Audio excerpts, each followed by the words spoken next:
Uh, thank you sir. आज के कार्यक्रम में अभी शायद मुझे दिख नहीं रहे हैं, किसी व्यस्तता के कारण किसी बैठक के लिए निकल गए होंगे। ऐसे हमारे आ, आदरणीय कुलपति श्रद्धेय प्रोफेसर N.K. तनेजा जी और मेरा छोटा भाई। अगर आज का विषय के लिए कोई प्रतीक है पूरे देश में, सौम्यता, विनम्रता, भाषा में संतुलन, तो कोई प्रतीक है तो वो मैं सईद अंसारी को कहता हूँ। पूरे देश में टेलीविज़न की दुनिया में जब, क्योंकि भाषा दो तरह की होती है, मैं उस पर अपने बात रखूँगा, तो उस पर आते हैं तो फिर सईद की दोबारा हम चर्चा करते हैं।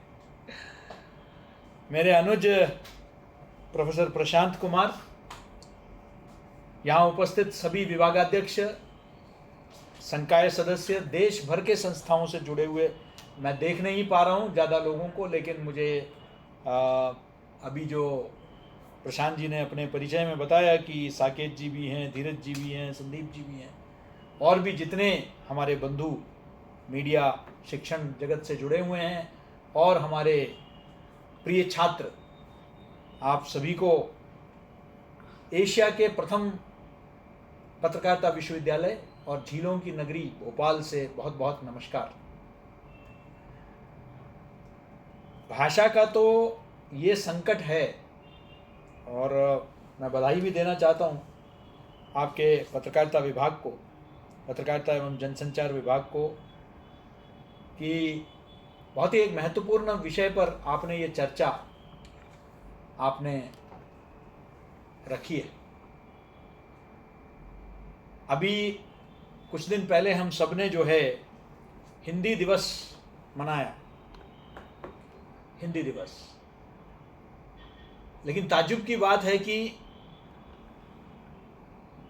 हिंदी दिवस क्यों मनाते हैं उस दिन? क्योंकि 1949 में और बाद में 1950 में हमने उसको संविधान में हमने उसको स्थान दिया, एक राजभाषा के नाते।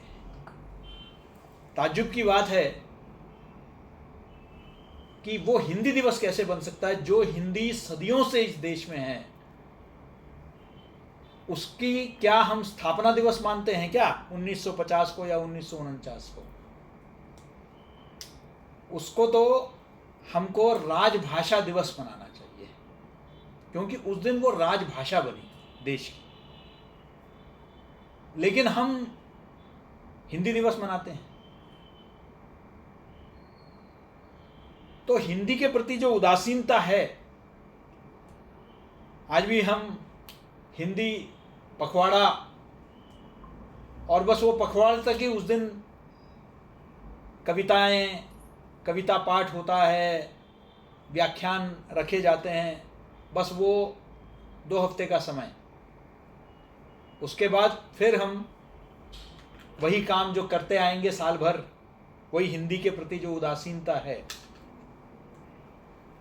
वो बरकरार रखेंगे। एक समय था जब हिंदी मतलब पत्रकारिता जो है वो साहित्य का संवाहक हुआ करती थी। मैं जिस विश्वविद्यालय का दायित्व अभी मुझे मिला है, इसके जो प्रेरणा स्रोत हैं हमारे सबके दादा पंडित माखनलाल चतुर्वेदी जी, पत्रकार भी थे, साहित्यकार भी थे। ऐसे अनगिनत साहित्यकार हमारे देश के संपादक रह चुके हैं। एक वो समय था जब साहित्यिक पत्रिकाएं, उनका बोलबाला था। साहित्य को बहुत महत्वपूर्ण भूमिका रहती थी पत्रकारिता में, चाहे वो कविताएं हो, लघु कथाएं हों, इन सबको काफ़ी जगह मिलती थी समाचार पत्रों में। और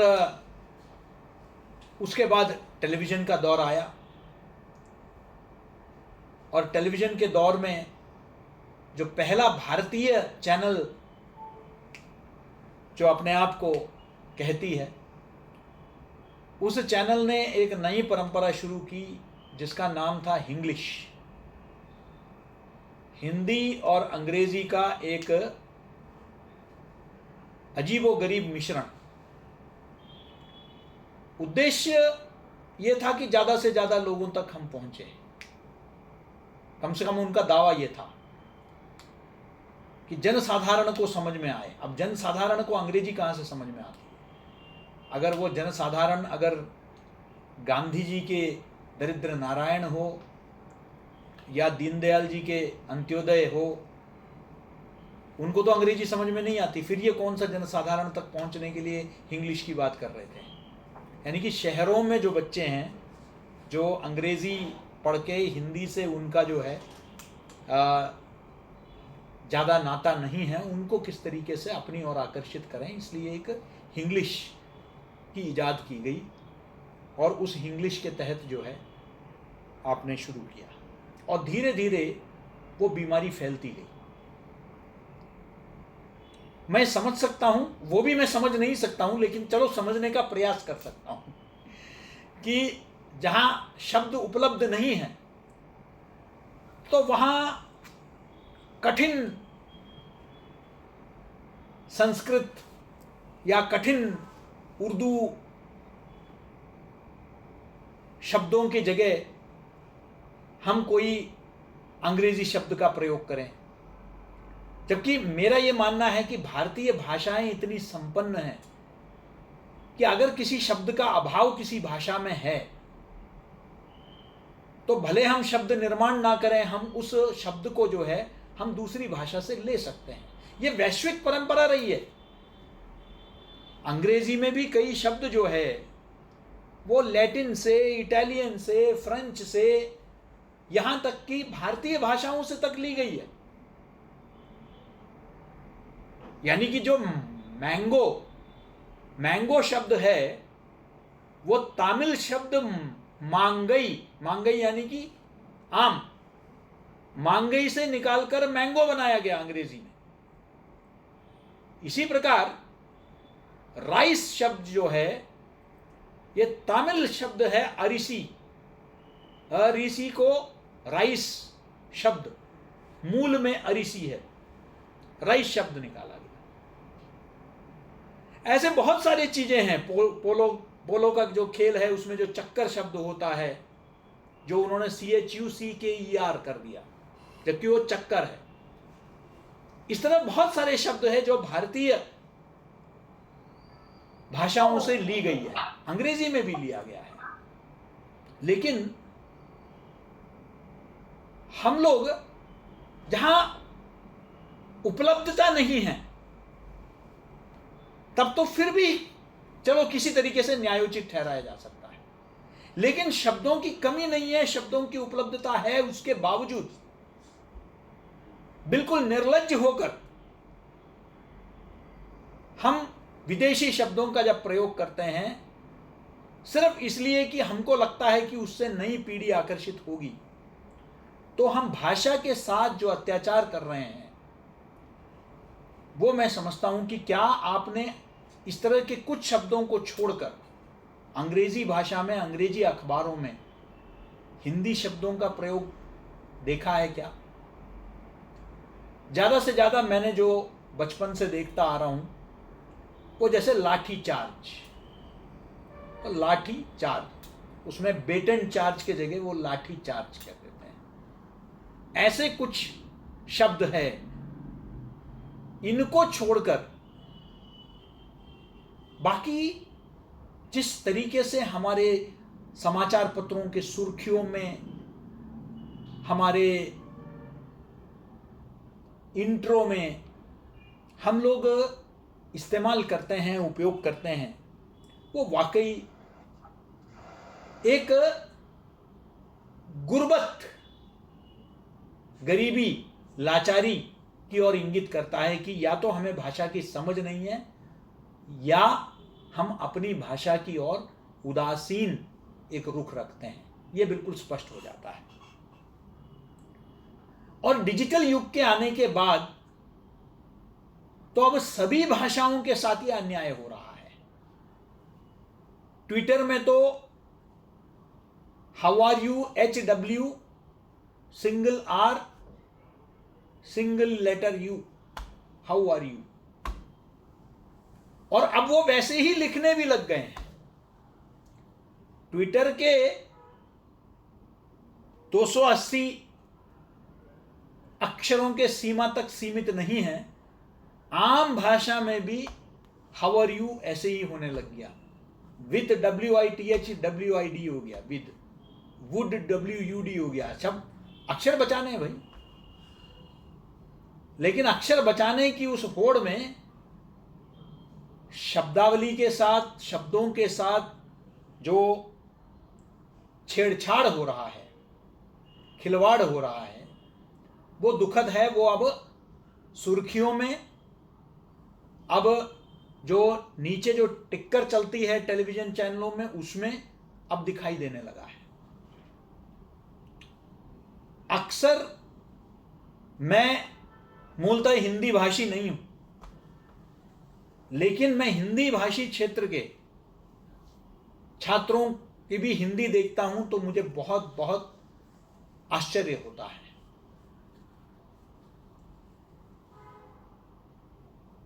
हर भाषा की अपनी एक पहचान होती है। क्या मिश्रित भाषा का उपयोग करने की आवश्यकता है क्या, यह हमें समझने की जरूरत है। हम कहते हैं कि हमारी, गांधी जी ने भी कहा था, हिंदुस्तानी है हमारी भाषा। लेकिन बोलचाल में तो मैं समझ सकता हूं कि आपने शब्दों का प्रयोग किया, लेकिन जब आप साहित्य में, पत्रकारिता में, जहां शब्दों की उपलब्धता है, वहां कोई और अन्य भाषा की आवश्यकता नहीं है, उपलब्धता नहीं है, तो इसमें है कि परिचित भाषा या प्रचलित भाषा। तो हम परिचित को न लेकर हम प्रचलित शब्द को हम ज्यादा प्रयोग कर लेते हैं। हमें क्योंकि थोड़ा प्रयास करना पड़ेगा। हम कहते हैं कि अरे सब तो बोलचाल की भाषा में ये ही कहते हैं, और इस पर कई लतीफे भी बन गए।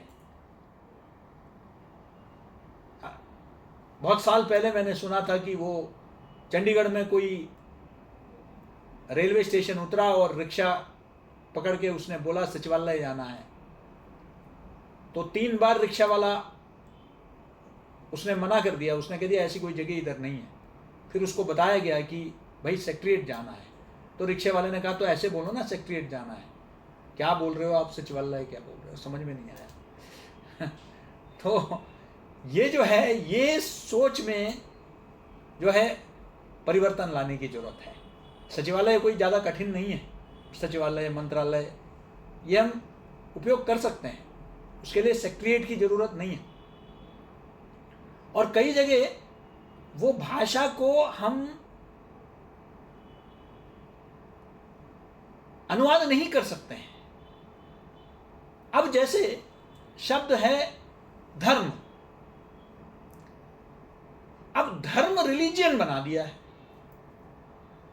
अब आप राजधर्म क्या है, स्टेट रिलीजियन, धर्म पत्नी रिलीजियस वाइफ,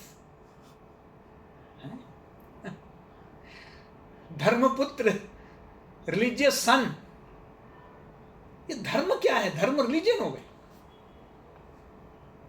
क्योंकि रिलीजियन के लिए हमारे यहां हम पंथ शब्द का ज्यादा प्रयोग करते हैं।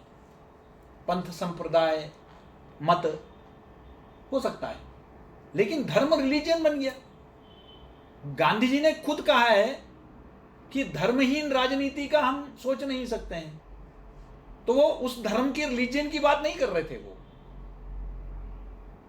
वो हिंदू, इस्लाम, ईसाईयत की बात नहीं कर रहे थे। वो धर्म यानी राइटियसनेस, सत्यता। धर्म यानी वो पथ जो नैतिक है, उस पथ को छोड़कर हम जो है, हमें भटकना नहीं चाहिए। तो धर्म ग्रंथ, बट वो उसका मतलब वो रिलीजियस टेक्स्ट नहीं है। तो कहने का उद्देश्य ये है कि हम लोग जो अनुवाद भी करते हैं, और आजकल तो ये बाबा साहब आ गए, नए बाबा, गुरु गूगल बाबा, ये तो ऐसा खतरनाक अनुवाद करते हैं साहब। मतलब वो आजकल जब खासकर फेसबुक में वो जब ट्रांसलेट करता है लोगों ने जो लिखा है, तो ये पठनीय है वाकई। अब ये स्थिति आ गई है कि हिंदी पृष्ठभूमि से पढ़े बच्चे भी कई शब्दों के लिए गूगल में जाते हैं और गूगल में जो सर्च करके मिलता है उसको निकाल के वो लगा देते हैं। मैंने कई बच्चों को बताता हूं कि अब तो वॉइस का भी आपके पास आ गया है, लेकिन शब्द तो आपके होने चाहिए ना। तो अगर आप बोलेंगे तो भी आपको भाषा का उपयोग करना है, तभी वो टाइप होगा। ठीक है, आपने टाइपिंग, अब आप टेक्नोलॉजी आ गई तो अब लोग टाइप नहीं करना चाहते हैं, लिखना नहीं चाहते हैं, तो बोल के जो है उसमें, तो बोलने के लिए भी तो शब्दों की कमी तो नहीं है ना, लेकिन उसका भी अभाव है। मुझे अफसोस के साथ कहना पड़ रहा है कि मैं जब भारतीय जनसंचार संस्थान में भी था, और मुझे खुशी है, अभी मैं 2 मिनट के लिए मैंने उनका चेहरा देखा, हमारे आदरणीय प्रोफेसर हेमंत जोशी जी का मैंने चेहरा देखा। वो हमारे विभागाध्यक्ष थे। हमने भारतीय भाषा विभाग हमने शुरू की वहाँ, और भारतीय भाषाओं को हमने बहुत ज़्यादा जोर दिया। हमने अपने अमरावती परिसर से मराठी पत्रकारिता शुरू की, केरल के परिसर से मलयालम पत्रकारिता शुरू की, दिल्ली में जो उर्दू का सर्टिफिकेट प्रोग्राम है उसको हमने फुल फ्लैश पीजी डिप्लोमा कर दिया। यहाँ तक कि हमने संस्कृत में तक एक 3 महीने का एडवांस सर्टिफिकेट प्रोग्राम हमने लाल बहादुर शास्त्री संस्कृत विद्यापीठ के साथ मिलकर शुरू किया। भाषा पर बहुत जोर था। अब हम यहाँ माखनलाल में अब जब वो नया प्रयोग करने जा रहे हैं, क्योंकि जब भी मैं जाता था, मैं कुछ वर्ष पहले पंडित झबरमल व्याख्यान देने गया था जयपुर में, राजस्थान पत्रिका आयोजित करती है, तो उन्होंने जब मुझे आमंत्रित किया तो वहाँ कोठारी बंधुओं ने मेरे साथ, हम लोग भोजन कर रहे थे, तो उन्होंने कह दिया कि आज सबसे बड़ा संकट ये है कि बेहतरीन विश्वविद्यालय के जो संस्थाएं, जो विश्वविद्यालय और संस्थाएं हैं पत्रकारिता के, वहाँ से भी जो छात्र हैं उनको भाषा वर्तनी बहुत कमजोर है, और ये दुख की बात है। तो भाषा कोई भी भारतीय भाषा हो, क्योंकि आज तो हमारा सिर्फ मीडिया की भाषा पर है, तो वो कोई भी भाषा हो सकती है भारतीय भाषा। मैं तो यहां तक कहता हूं अंग्रेजी क्यों नहीं, अंग्रेजी चैनलों में अंग्रेजी ही सही। उसका एक कारण सबसे बड़ा ये है कि मीडिया के सामने, मैं अक्सर मीडिया कर्मियों के सामने, युवा मीडिया कर्मियों के सामने सबसे बड़ा संकट ये है कि हम आज पढ़े बगैर लिख रहे हैं और सुने बगैर बोल रहे हैं। हमने अध्ययन करना छोड़ दिया। हमारा पूरा ज्ञान व्हाट्सएप विश्वविद्यालय से आता है। हमने अब, हम लोग जिद करते थे, मैं 22 साल से 1998 से मैं भारतीय जनसंचार संस्थान में पढ़ा रहा हूं, और ज्यादा समय अंग्रेजी पत्रकारिता के कक्षाओं में ही बिताता था। और वहां भी मैं इस बात को पर जोर देता था कि आप जरूर एक भाषाई पत्रिका, समाचार पत्र, चाहे वो अंग्रेजी हो, चाहे वो हिंदी हो, तमिल हो, बांग्ला हो, गुजराती हो, मराठी हो, लेकिन क्योंकि जमीन से जुड़ी हुई है हमारी जो भाषाई पत्रकारिता है, उसको जरूर आप अध्ययन करें। मजबूरन 1-1 घंटे वहां बिठा के अखबार पढ़ने का एक सुबह बतौर सत्र होता है, कि सुबह का जो पहला जो कक्षा है वो सिर्फ न्यूज़पेपर रीडिंग या समाचार पत्र वाचन है। ये एक परंपरा कि भाई अखबार नहीं पढ़ना है, समाचार पत्र नहीं पढ़ना है, इससे इस स्वभाव से हमको बदलना होगा सब। ये सबको जो है अनिवार्य होगा कि आप पत्रकारिता के विद्यार्थी हैं तो आपको समाचार पत्र पढ़ना है, सिर्फ डिजिटल फॉर्मेट में नहीं, आपको प्रिंट फॉर्मेट में भी संपादकीय पढ़ना है, संपादकीय लेख पढ़ने हैं। हमने पढ़ना छोड़ दिया और ये दिख रहा है, साफ दिख रहा है। मैं दूरदर्शन का संपादक था और हम जब प्लेसमेंट के लिए रिक्रूटमेंट करते थे तो वो कमी हमें दिखती थी साफ।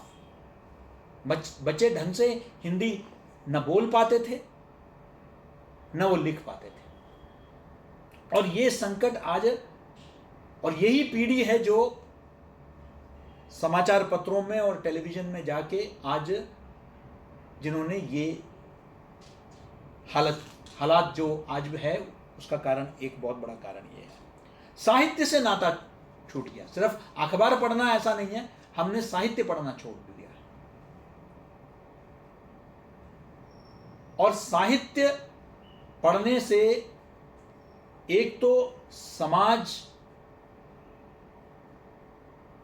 और कई ऐसे विषय वस्तुओं के बारे में आपकी समझ बढ़ती है, और दूसरा आपकी जो भाषा है उसका संवर्धन होता है।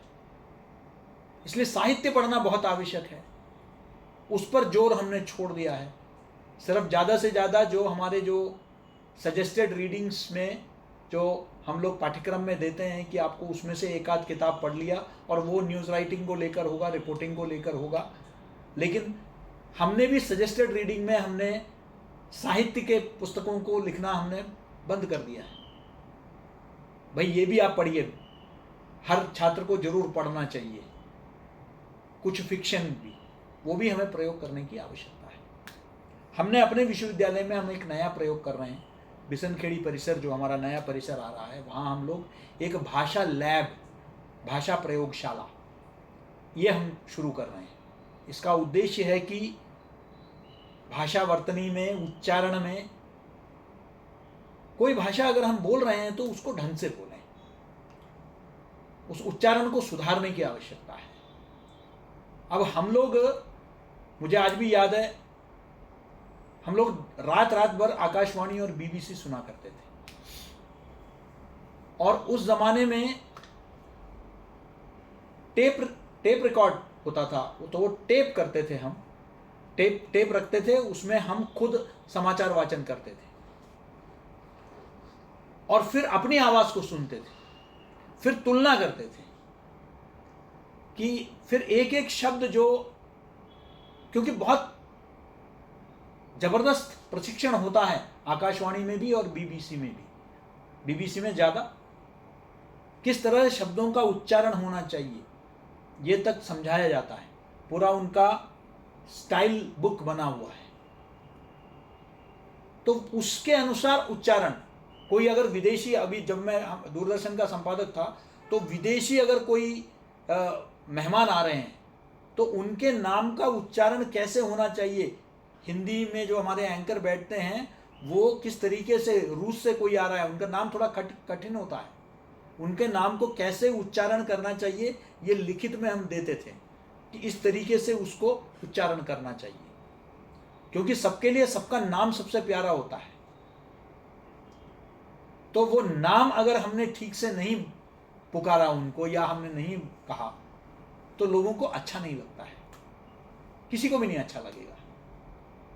और होना भी चाहिए जगहों के नाम, इसको समझने की आवश्यकता है।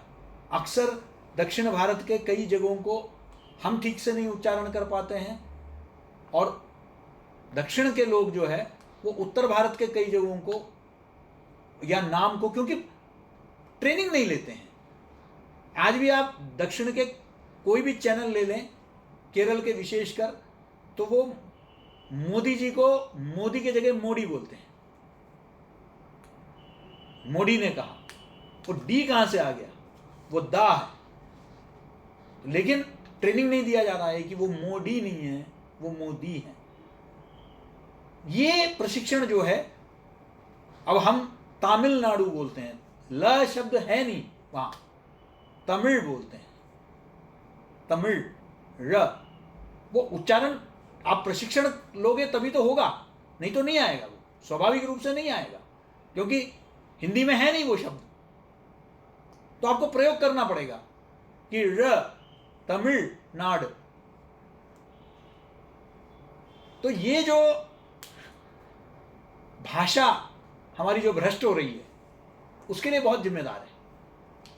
अब दूसरा पहलू जिसमें मैं बहुत संक्षिप्त से समय, क्योंकि मैं ज़्यादा ले चुका हूँ, संक्षिप्त में मैं कहना चाहूँगा, वो शैली। मीडिया की भाषा उन्माद की भाषा नहीं होनी चाहिए। मीडिया की भाषा आक्रामकता की भाषा नहीं होनी चाहिए। मीडिया की भाषा संयम की भाषा होनी चाहिए। मीडिया की भाषा संतुलन की भाषा होनी चाहिए। इसलिए जब सईद अंसारी को आपने, मुझे लगता है कि एक आदर्श उम्मीदवार उनको आपने आमंत्रित किया, क्योंकि आप उनके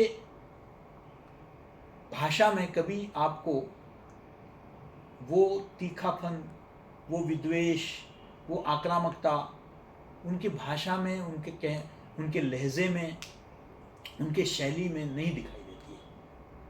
इसलिए मैं समझता हूँ कि एक अच्छे एंकर को, एक अच्छे रिपोर्टर को, वो जो कहने की जो शैली है वो सौम्य होना चाहिए, सरल होना चाहिए, सम्मानजनक होना चाहिए, दूसरे के प्रति विनम्रता होनी चाहिए, अहंकार नहीं होना चाहिए। ये भी है भाषा। भाषा मात्र हम लिखते हैं, पढ़ते हैं, वही नहीं। उन्माद की भाषा, युद्धोन्माद की भाषा, हम चीख के, चिल्ला के,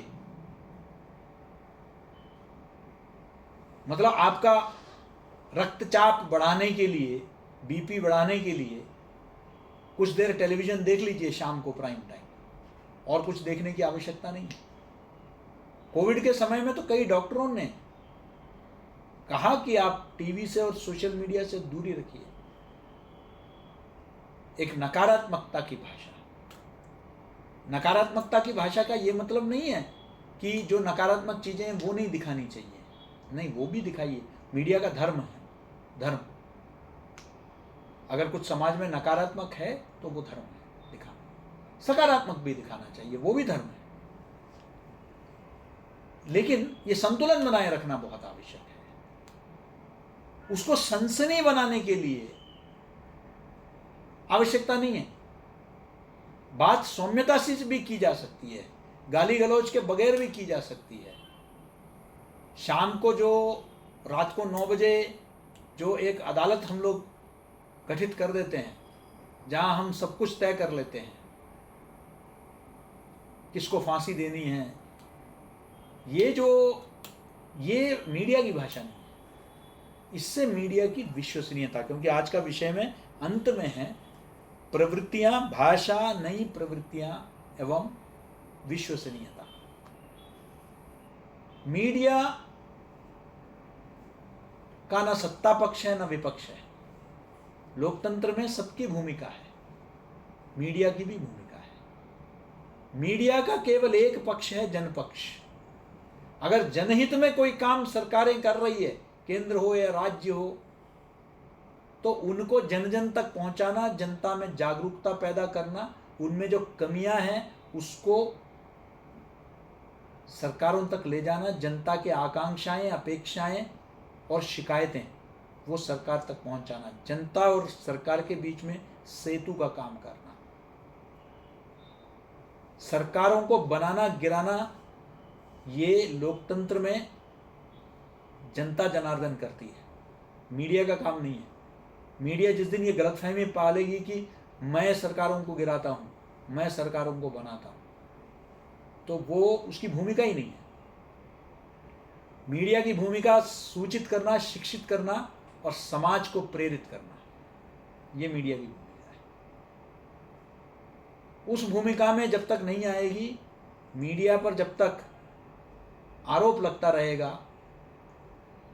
आज सबसे बड़ी शिकायत सबका क्या है कि मीडिया में जो ध्रुवीकरण साफ दिखाई दे रहा है, ये न समाज हित में है, न लोकतंत्र के हित में है, और मीडिया के अपने हित में तो है ही नहीं। और इसमें एक अहम भूमिका, महत्वपूर्ण भूमिका पाठक वर्ग और दर्शक वर्ग और श्रोता वर्ग का भी है। जिस तरीके से एक लोकतंत्र के लिए एक सजग जागरूक मतदाता की आवश्यकता है, उसी प्रकार एक सक्रिय सशक्त मीडिया के लिए एक जागरूक पाठक, जागरूक दर्शक और जागरूक श्रोता की आवश्यकता है। हम मूक दर्शक बने रहें और फिर मीडिया की आलोचना करें ड्राइंग रूम में बैठ के, सबसे बड़ा फैशन है मीडिया बैशिंग। मीडिया को सबको मीडिया के बारे में बताना है। दो चीज़ें जरूर भारत में दिखाई देती है। एक, सब जानते हैं देश को किस तरीके से चलाना है। चाय की दुकान में भी बैठिए, नाई की दुकान में भी बैठिए, वो बताएगा आपको देश ऐसे चलाना चाहिए। दुकान भले वो कैसे चला रहा है वो अलग बात है, लेकिन देश कैसे चलाना चाहिए वो जरूर आपको बताएगा। और दूसरा, वो ये जरूर बताएगा कि अखबार और चैनल को क्या करना चाहिए। इसमें भी वो विशेषज्ञता है। तो इसलिए हमको ये समझने की आवश्यकता है कि हमारी पब्लिक की जो पैनी निगाह है जनता की, वो हम पर है। इसलिए हमारे ऊपर ये विशेष दायित्व हो जाता है। जनता को हमसे बहुत अपेक्षाएं, उम्मीदें हैं। वो नहीं समझेंगे, आप कितना भी समझाने की कोशिश करिए कि हमारे यहाँ पेड न्यूज़ है, हमारे यहाँ बेरोजगारी है, पत्रकार को भी घर चलाना है, पत्रकार की तनख्वाह बहुत कम है, स्ट्रिंगर बेचारा भूखा मरता है। ये सब आप उसे समझाइए, उसको समझ में नहीं आएगा। उसको चाहिए मीडिया न्यूट्रल होना चाहिए, निष्पक्ष होना चाहिए। मीडिया जो है, तो मीडिया से उम्मीदें बहुत हैं। आम जनता को बाकी चीज़ें समझ में नहीं आती। मेरा एक जगह बहस भी हो गया। मैंने कहा कि मीडिया कर्मी को कुछ हो जाता है तो क्या मिलता है? कहते कि फौजी ऐसे सोचता है क्या? मैंने कहते भैया, फौजी का जो है पूरा परिवार का पूरा देश संभालता है। फौजी के को अगर वीर गति को प्राप्त करता है तो उसको जो है उसके पूरे परिवार का ख्याल रखा जाता है सरकार की ओर से। बेचारा पत्रकार अगर मारा गया तो कोई नहीं पूछेगा। लेकिन उनको समझ में नहीं आता। ना ना ना ना ना, वो देश के लिए फौजी करता है, वैसे ही मतलब देश के अंदर मीडिया का काम। तो उम्मीदें बहुत हैं, अपेक्षाएं बहुत हैं, इसलिए सम्मान भी है। बड़े बड़े कलेक्टर और मंत्री भी हमें सम्मान करते हैं, बिठाते हैं, सुनते हैं। डर के वजह से हो सकता है सम्मान, कि कल पता नहीं क्या लिख देगा, ये भी कारण हो सकता है, लेकिन है वो सम्मान। इसलिए हमें वो ध्यान रखना है कि अपेक्षा क्या है, और उसके अनुसार जितना उस स्तर तक पहुंच सकते हैं प्रयास करना चाहिए।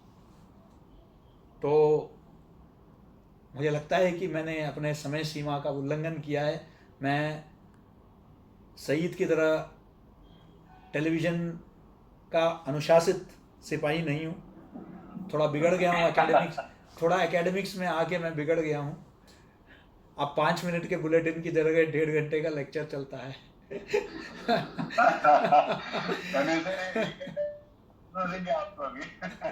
तो इसलिए क्षमा चाहता हूँ। बाकी बहुत सुंदर आयोजन के लिए, सार्थक आयोजन के लिए प्रशांत जी और उनके पूरे टीम को बहुत बहुत साधुवाद। और मेरठ विश्वविद्यालय हमेशा से जाना गया, आज से नहीं, पिछले कई वर्षों से मेरा मेरठ विश्वविद्यालय, चौधरी चरण सिंह विश्वविद्यालय के साथ संपर्क रहा है। आता जाता रहा हूँ मैं, और प्रत्यक्ष में भी आने का, मैं कोविड का एक बार ये संक्रमण काल दूर हो जाए तो ज़रूर अवश्य आऊँगा। लेकिन ऑनलाइन में आप सबसे जुड़ सका, सभी मित्रों से भेंट हुई, इस बात का बहुत बहुत संतोष है। धन्यवाद और साधुवाद।